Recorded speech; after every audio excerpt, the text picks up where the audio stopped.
Good evening friends. మనం చాలామందిని నమ్మకస్తులుగా నమ్మి రోజు ఎన్నో విషయాలు షేర్ చేసుకుంటాం. దాని గురించే వీడియో.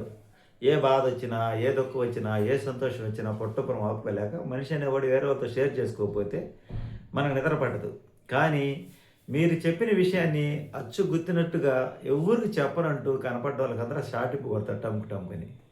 ఊరంతా చెబుతారు. అంటే మీ ముందు మీతో మంచిగా నేను ఎవరికి చెప్పనని చెప్పి మీ గురించి ఊరంతా తెలియపరుస్తారు. వాళ్ళు ఎవరు? పరాయి వాళ్ళు అయితే కాదు, మన బంధువులు అయితే అలాగే చేస్తారు. ఈ మధ్య నేను ఒక చిన్న విషయం, ఒక టెస్ట్ పెట్టానండి ఒక వ్యక్తికి. ఏమని టెస్ట్ పెట్టానంటే, ఎవరికి చెప్పమాకు, నా దగ్గర 25 లక్షలు డబ్బులు ఉన్నాయి, నా దగ్గర ఆస్తి ఉంది, 25 లక్షలు డబ్బులు ఉన్నాయి, మా పిల్లలకు కూడా నేను చెప్పలేదు, నీకు మాత్రమే చెబుతున్నా, ఇది ఎవరికైనా చెప్పావంటే ఇబ్బంది అయింది, ఇన్ని సంవత్సరాలు నేను ఇంత ధైర్యంగా ధీమాగా ఉండమని అడుగుతున్నా కాబట్టి వాళ్ళు చెప్తున్నా అని చెప్పానండి. కరెక్ట్గా ఆ రోజు సాయంత్రానికి మొత్తం టామ్ అయిపోయింది. అంటే ఈ విషయం మీకు ఎందుకు చెప్తున్నా అంటే, మీరు అనుకుంటారు మనకు నమ్మకస్తులు అని, మనం బంధువుల విషయంలో కానీ స్నేహితులు కానీ ఎవరైతే మీరు ఒక విషయం అత్యంత రహస్యమైన విషయం, గోప్యమైన విషయం చెప్పారనుకోండి, అది మీకు తెలియకుండా అందరికీ వెళ్ళిపోయింది. అందుకే నేనేం చెప్తున్నా అంటే, మీరు ప్రమాదకరమైన విషయాలు, అంటే ఈ విషయం నలుగురు తెలిస్తే ఇబ్బంది అనుకున్న విషయాలు ఎవరితో షేర్ చేసుకోవద్దు. సోషల్ మీడియాలో చెప్పిన దానికన్నా కూడా మామూలు మౌత్ టాక్ ఎక్కువ అండి. మనకు తెలియకుండా మన ఊరంతా మన విషయం వెళ్ళిపోయింది. ఇది నేను కావాలని టెస్టింగ్ చేశా. ఎందుకంటే ఆ వ్యక్తి ఇతరుల విషయాలు నా దగ్గర చెప్తుంటాడు. నా దగ్గర ఇతరుల విషయాలు చెప్పేవాడు నా విషయాలు ఇతరులకు చెప్పకుండా ఉంటాడని చెప్పి నేను ఒక చిన్న ట్రయల్ పార్టీ చేశాను. అది 100% నిజమైంది. అంటే మనిషి అనేవాడు మూడు నోట్ల మాట దాచుకోలేడు. ప్రతి ఒక్కటి మన దగ్గర సానుభూతి కలుగుతారు. అవును, మీరు బాగా కష్టాలు పడుతున్నారు, పర్లేదు, జాగ్రత్తగా దాచిపెట్టుకోవాలి, ఇలాంటివన్నీ చెప్తారు మన దగ్గర. మనం ఏదైనా నిజాలు చెప్తే అది తెలుసుకొని 10 మందికి చెప్పి కాలక్షేపం చేయడం అలవాటు. అంటే దీన్ని తప్పు పట్టాల్సిన విషయం కాదు, కానీ దీనివల్ల కొన్ని గొడవలు మొదలవుతాయి. మనకి ఇదే పరిస్థితులు ఇళ్ళకాడ కూడా జరుగుతుంటాయి. మన ముందు మంచిగా మాట్లాడుతుంటారు. అంటే ఇళ్ళకాడ అంటే మళ్ళీ నన్ను అంటారు, జనరల్గా చెప్తాను, అమలకలు కూర్చున్న కాడ నలుగురు ఆడవాళ్ళు కూర్చున్న తర్వాత ఒక నువ్వు లేచి రాగాకు, నువ్వు లేచి వచ్చిన తర్వాత ఆ ముగ్గురు నీ గురించి మాట్లాడుకుంటావు, కామెడీ ఒకటి ఉంది. అది 100%. నలుగురు ఆడవాళ్ళు కూర్చొని మాట్లాడుకుంటారు, నలుగురు వేరే వాళ్ళ గురించి మాట్లాడుకుంటారు. ఈ నలుగురిలో ఒకరు లేచి యువతలకు వచ్చారు, ఆ ముగ్గురు ఈ లేచి వచ్చిన మనిషి గురించి మాట్లాడతారు. వాళ్ళలో ఇంకో మనిషి లేచి వచ్చారు, ఆ ఇద్దరు మనుషుల గురించి మాట్లాడుకుంటారు. వాళ్ళలో ఇంకో మనిషి లేచి వచ్చి మళ్ళీ ఇంకొకరు కలిసి అనుకో, ఈ ముగ్గురు గురించి వాళ్ళు మాట్లాడుకుంటారు. ఇది మానవ సహజం. అందుకనే క్లోజ్గా ఉండాలని, మీతో సానుభూతిగా ఉండాలని, మీతో మంచిగా మాట్లాడుతున్నారని ప్రతి ఒక్క విషయం పూసగుచ్చినట్టుగా చెప్పారంటే మీ ఇంటి గుట్టు ఊరంతా మీకు మీకన్నా ముందు మీకు తెలియని విషయాలు కూడా మీరు మర్చిపోయినా కూడా వాళ్ళు గుర్తు చేస్తారు. నన్ను అంటారు కదా, సోషల్ మీడియాలో అన్నీ చెప్తావు అని. సోషల్ మీడియా అయినా ఎక్కడైనా సరే మన నోట్లు పెదవి దాటిన మాట పెన్న దాటిద్దంటారు పెద్దవాళ్ళు.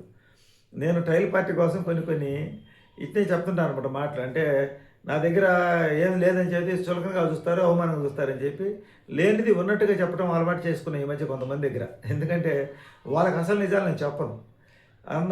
ఈరోజు మనం వేరే వాళ్ళ ద్వారా నీ దగ్గర ఇంత డబ్బులు ఉన్నాయంటే కదా, మాకు మీ వాడు చెప్పాడు, ఇంక నీకేమి అన్నారు. నాకు నవ్వు వచ్చింది. నేను ఒకటే మాట చెప్పాను, నా దగ్గర ₹1,00,00,000 ఉండయో, 20 లక్షలు ఉండయో, 25 లక్షలు ఉండయో, 30 లక్షలు ఉండయో, 50 లక్షలు ఉండయో, ఇది నిజమో అబద్ధమో నాకు కూడా తెలియదు. కానీ ఒకవేళ వస్తాయేమో బహుశా. కానీ ఒకటి మటుకు వాస్తవం చెప్పగలను, ఒకటి దగ్గర అప్పు లేను కాబట్టి నేను ఎంత చెప్పినా చెల్లుబాటు అయింది. అప్పు లేని వాడు అధిక సంపన్నుడు అంటారు కదా. మనం బయట ఎవరి దగ్గర అప్పు తీసుకోలేదు కాబట్టి, ఇంకా మనం ఎవరితో పెద్దగా మాట్లాడాం కాబట్టి జనాలు అనుకునేది అంటే వీడి దగ్గర డబ్బులు ఉన్నాయి అని ఒక ధీమాగా ఉండడు కాబట్టి డబ్బులు ఉన్నాయి. వాళ్ళ నోట పలికింది కాబట్టి రాబోయే రోజుల్లో నిజంగా వచ్చేమో.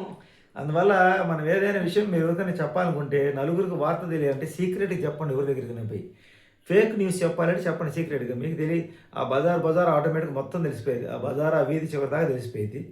మనం అనుకుంటాం మనం ఏ కళ్ళు చూడటం లేదని, మనం అనుకుంటాం మన ఏ చెవులు మన గురించి వినటం లేదని, మనం అనుకుంటాం ఏ నోరు మన గురించి మాట్లాడటం లేదు, మన ఎవరు జోలికి పడలేదని.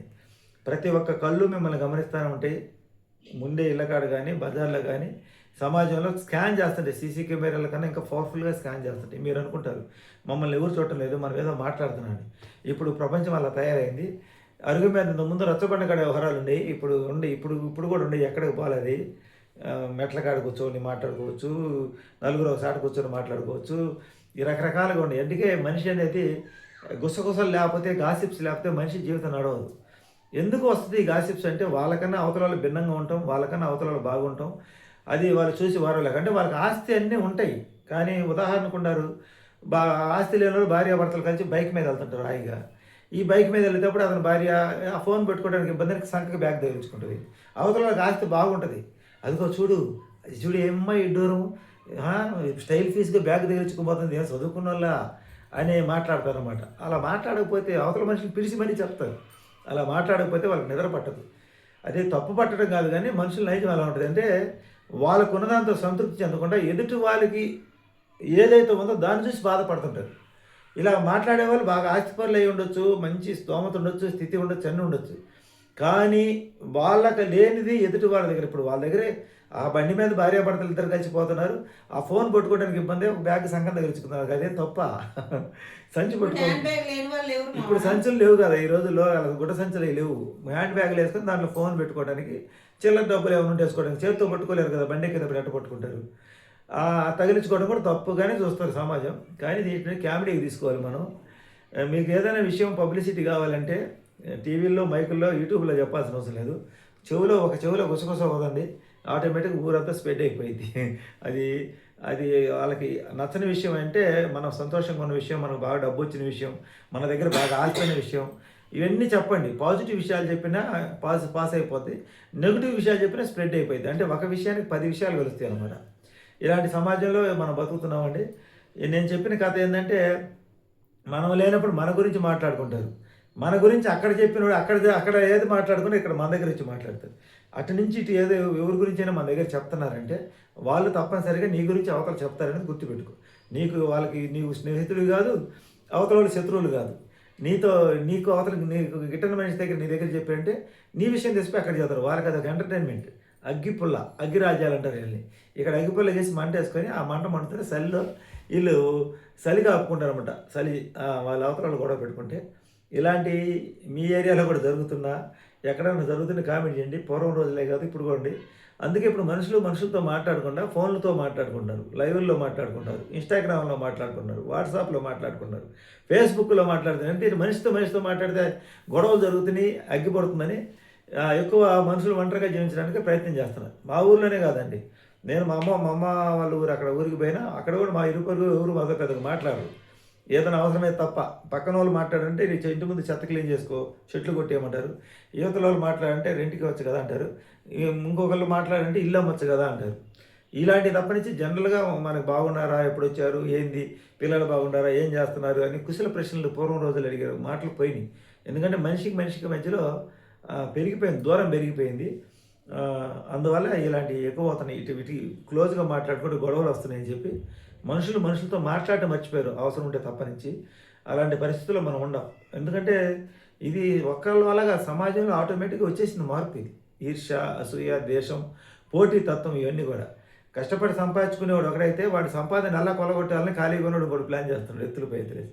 పచ్చని కుటుంబాలు అట్టాకి పొలాలు గీయాలా, వాళ్ళ కుటుంబాల్లో గొడవలు ఎట్ట పెట్టాలని కొంతమంది చూస్తుంటారు. భార్యాభర్తల మధ్యలో చిచ్చట్టు పెట్టాలని కొంతమంది చూస్తుంటారు. ఎందుకంటే ఇవన్నీ అసూయ. వాళ్ళకి లేనిది వీళ్ళకి ఏదో ఉంది. ఇక్కడ ఒకరి మీద ఒకరు ఈ అసూయ, ద్వేష జ్వాలలతో రగిలిపోతూ మనశ్శాంతి లేకుండా జీవిస్తున్నారు. ఇప్పుడు సమాజం తీరేది ఒక పక్క ఇదైతే, ఇంకో పక్క ఈ ఆస్తులు, ఈ సంపాదించడం, వాటిలో లిటిగేషన్స్, వ్యాపారాల్లో పోటీ, బిజినెస్లు పెట్టి నష్టపోవటం ఒక పక్క అది. ఇంకొక పక్క మొత్తానికైతే సమాజంలో ఎవరు కూడా సంతోషంగా ఉండాలని నేను అనుకోవట్లేదు. ప్రతి ఒక్కరు ఏదో ఒక టెన్షన్తో బాధపడుతున్నారు, ఏదో ఒక ఒత్తిడికి గురవుతున్నారు, ఏదో ఒక ప్రెజర్తో అయితే బాధపడుతున్నారు. అలాంటి కాలంలో మనం ఉన్నాం. దీని అంతటి కారణం ఏంటంటారు? సరైన పని లేకనా, సరైన వసతులు లేకనా, అందరికి పని లేక ఎక్కువ మంది ఖాళీగా ఉండటం వల్ల ఇలాంటి విషయాలు జరుగుతున్నాయని నేను అనుకుంటున్నాను. మీరేమంటారు? కామెంట్ చేయండి.